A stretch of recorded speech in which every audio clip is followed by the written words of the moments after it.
1 week after the flooding disaster caused by Hurricane Helene, at least 223 people are now reported dead, with many still missing. Sam Brock is in North Carolina with the latest tonight.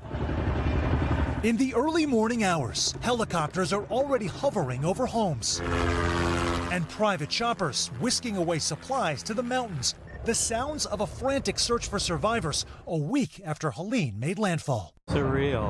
Apocalyptic. Surreal, yeah. It's like constantly, and the sirens back and forth. Official fatalities standing at more than 220 for 6 states, and in battered Buncombe County alone, more than 70. But there's significant discrepancies over the hundreds missing figure, which officials couched last night. That's a communication gap that's not necessarily being unaccounted for. Communication in multiple ways. For one, cell service is compromised. Trying to communicate with my coworker was really hard.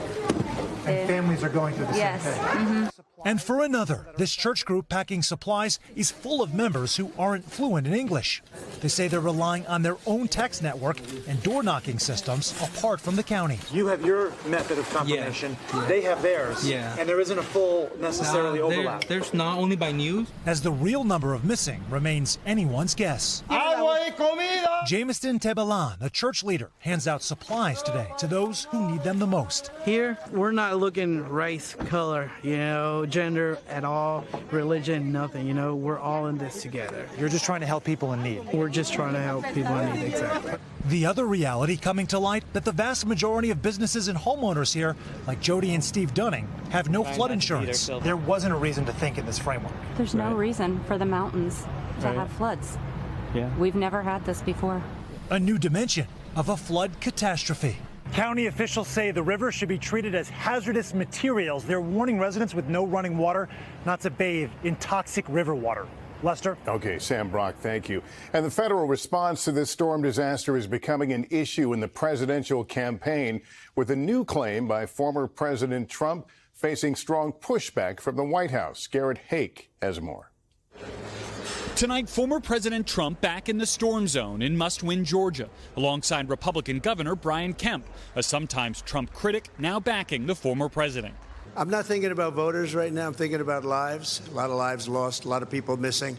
Trump also facing new criticism for this false attack on the administration's hurricane response. The Harris-Biden administration says they don't have any money. They stole the FEMA money just like they stole it from a bank, so they could give it to their illegal immigrants. The White House slamming that as a lie.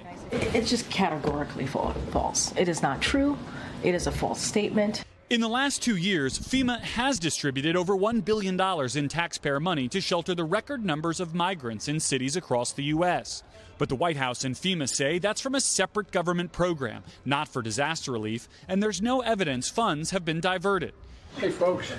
Today, President Biden praising Vice President Harris's role handling crises this week, including the storm response and the now resolved port strike. I'm in constant contact with her. She's aware we're singing from the same song sheet. She was a major player in everything we've done.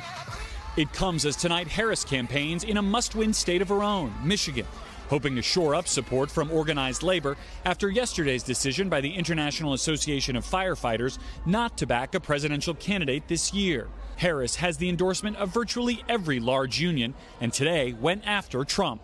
Donald Trump's track record is a disaster for working people. He is an existential threat to America's labor movement. Just look at his track record to know. While President Biden raising concerns about Trump's reaction if he loses. I'm confident it'll be free and fair. I don't know whether it'll be peaceful. And Garrett, Vice President Harris will be getting some high-profile help next week. Tell us about it. Yeah, that's right, Lester. And a sign of how near we are to the end of this race and how tight it's expected to be, the Harris campaign is bringing in someone they hope can be a closer. Former President Barack Obama expected to crisscross the country on Harris's behalf, beginning with a rally in Pittsburgh next week. Lester? Okay, Garrett Haake, thank you. Thanks for watching. Stay updated about breaking news and top stories on the NBC News app or follow us on social media.